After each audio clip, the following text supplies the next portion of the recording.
Hello everyone, कैसे हैं आप लोग। मैं नितिश खन्ना और आज मैं लेकर आया हूं अपनी पॉलिटिकल साइंस की पहली वीडियो जो रिलेटेड है क्लास 9 से। और ये वीडियो का टॉपिक है what is democracy, why democracy. लोकतंत्र क्या है और लोकतंत्र क्यों है, क्यों लोकतंत्र हमें चाहिए। ये वीडियो जो है क्लास 9 की पॉलिटिकल साइंस से रिलेटेड है। हालांकि ये चैप्टर, ये टॉपिक सिर्फ क्लास 9 के बच्चों के लिए सीमित नहीं होता।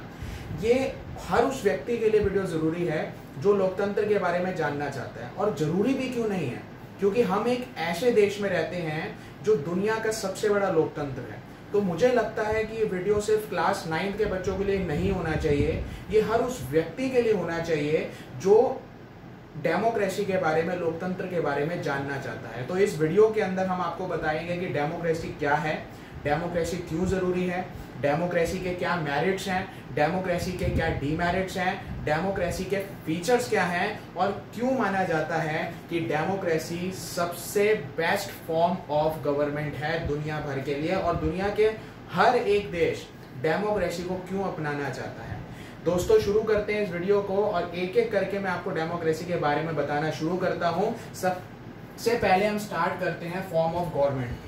सरकारें कितने प्रकार की होती हैं। अगर हम दुनिया भर का दौरा करें, दुनिया भर में घूमें, तो हम देखेंगे कि वहां पर अलग अलग तरह की हमें सरकारें दिखेंगी। 3 फॉर्म हमारी गवर्नमेंट की अगर दुनिया भर में हम देखें, सबसे पहला होता है मोनार्की। मोनार्की यानी कि राजतंत्र, जहां राजा होते हैं, राजा राज करते हैं। और आपको पता है कि जब किसी राजा की मृत्यु होती है तो उसका पुत्र या उसका अगला वारिस होता है जो राजा बनता है। वहां पर आम जनता को शासक बनने का मौका बहुत कम मिलता है।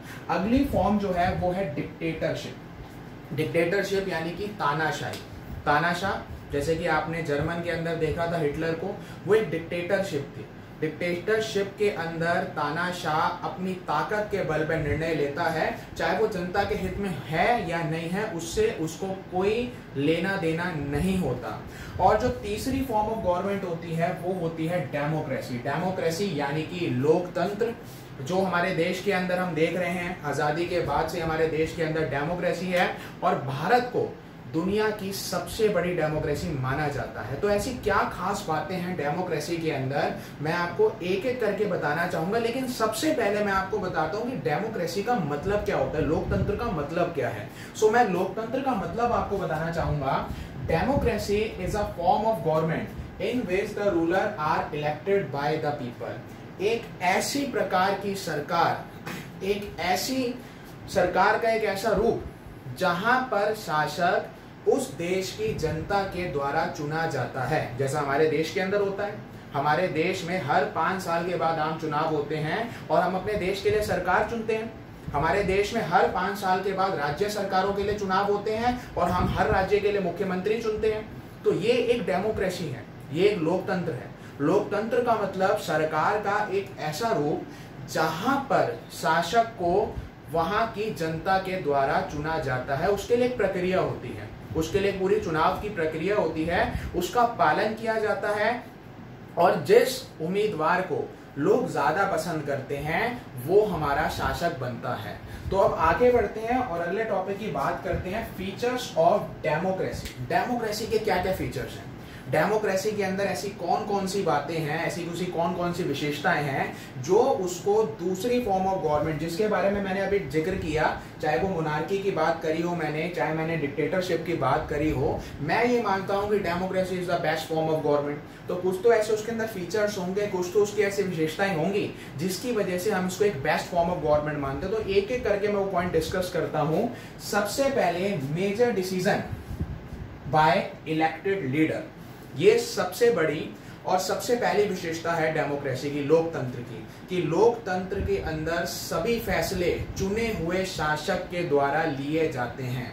और बिल्कुल सही बात है कि अगर एक चुना हुआ शासक कोई फैसले लेगा कि वो जनता के हित में ही होंगे, क्योंकि उसको पता है कि अगले 5 साल बाद उसे चुनावों का दोबारा सामना करना है।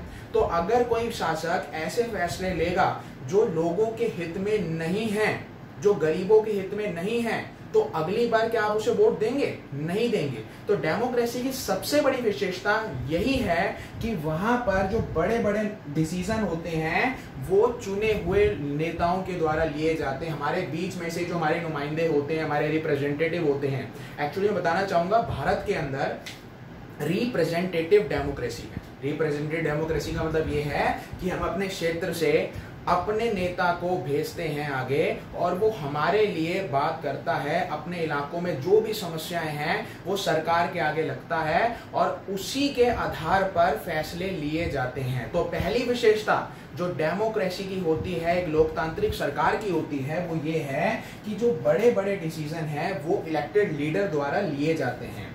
दूसरी सबसे बड़ी जो एक विशेषता है डेमोक्रेसी की, free and fair electoral competition, स्वतंत्र और निष्पक्ष चुनाव। लोकतंत्र की सबसे बड़ी विशेषता, लोकतंत्र के अंदर स्वतंत्र और निष्पक्ष चुनाव होता है, फ्री और फेयर इलेक्शन होता है, किसी तरह की कोई धांधली नहीं होती। और अगर कोई कमी रह जाती है, हम अगर अपने देश के अंदर ही देखें तो चुनाव दर चुनाव उस कमी को ठीक करने का प्रयास किया जाता है। हमारे देश के अंदर जैसे हम बात करें, इलेक्शन कमीशन एक ऐसी बॉडी है जो हमारे देश में चुनाव कराती है और वो किसी के दबाव में काम नहीं करती, किसी बड़े नेता के दबाव में काम नहीं करती, और उसकी जिम्मेवारी होती है कि हमारे देश के अंदर एक फ्री और फेयर इलेक्शन कराए। तो एक दूसरी सबसे बड़ी विशेषता जो डेमोक्रेसी की है, free and fair electoral competition, यानी कि स्वतंत्र और निष्पक्ष चुनाव।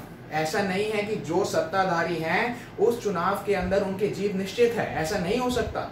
हमने कई बार अपने देश के अगर हम उदाहरण ले तो हमने देखा है कि ऐसी पॉलिटिकल पार्टी जिसने कई सालों तक देश पे राज करा, आज वो हाशिए पर है।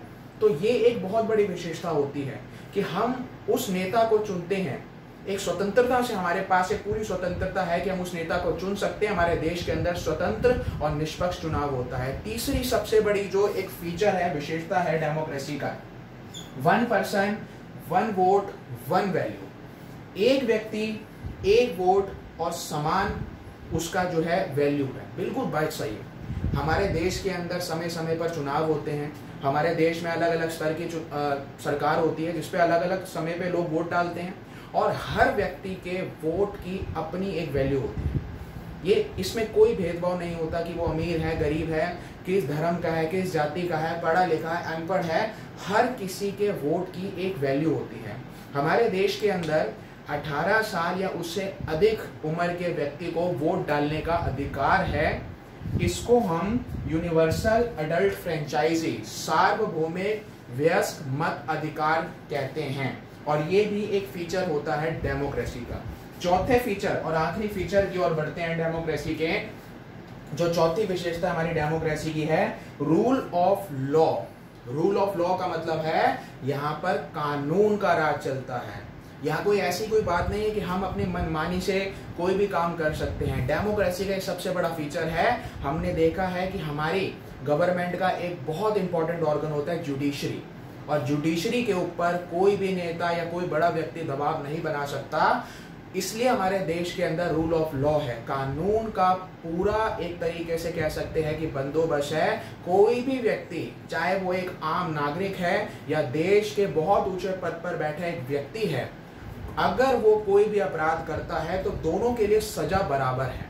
तो ये भी एक बहुत बड़ी विशेषता है। और इसी के साथ रिस्पेक्ट ऑफ राइट, जैसे कि आपको पता है कि डेमोक्रेसी के अंदर हमारे, जैसे हम अपने देश की बात करें, हमारे देश के नागरिकों के पास कुछ मौलिक अधिकार होते हैं, कुछ फंडामेंटल राइट्स होते हैं, वो इनको एंजॉय कर सकते हैं। और किसी भी तरीके से अगर किसी व्यक्ति को लगता है कि उसके कानूनी अधिकार जो उसको दिए गए हैं उनका हनन हुआ है, उनको किसी तरीके से वायलेंट किया जा रहा है, तो वो उसके बारे में जुडिशरी को बता सकते हैं और जुडिशरी में अपने हक के लिए एक लड़ाई लड़ सकते हैं। तो स्टूडेंट्स, मैंने आपको बताया डेमोक्रेसी के बारे में, मैंने आपको डेमोक्रेसी के बारे में एक इंट्रोडक्शन दिया, डेमोक्रेसी क्या होती है, डेमोक्रेसी के बड़े बड़े फीचर्स क्या हैं।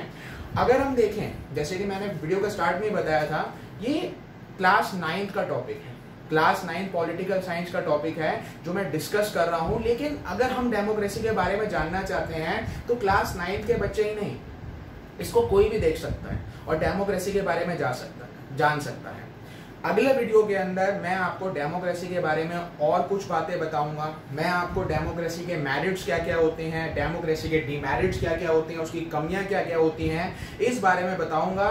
और मैं आपको एक क्लियर करूंगा कि डेमोक्रेसी को सबसे बेटर फॉर्म ऑफ गवर्नमेंट क्यों कहा जाता है। अगर आपको ये वीडियो अच्छा लग रहा है तो अपने फ्रेंड्स के साथ, अपने रिलेटिव्स के साथ इसको शेयर करें, वीडियो को लाइक करें और मेरे चैनल को सब्सक्राइब करें। अगले वीडियो में मैं आपको डेमोक्रेसी के बारे में और भी बहुत सारी बातें बताऊंगा। Good bye.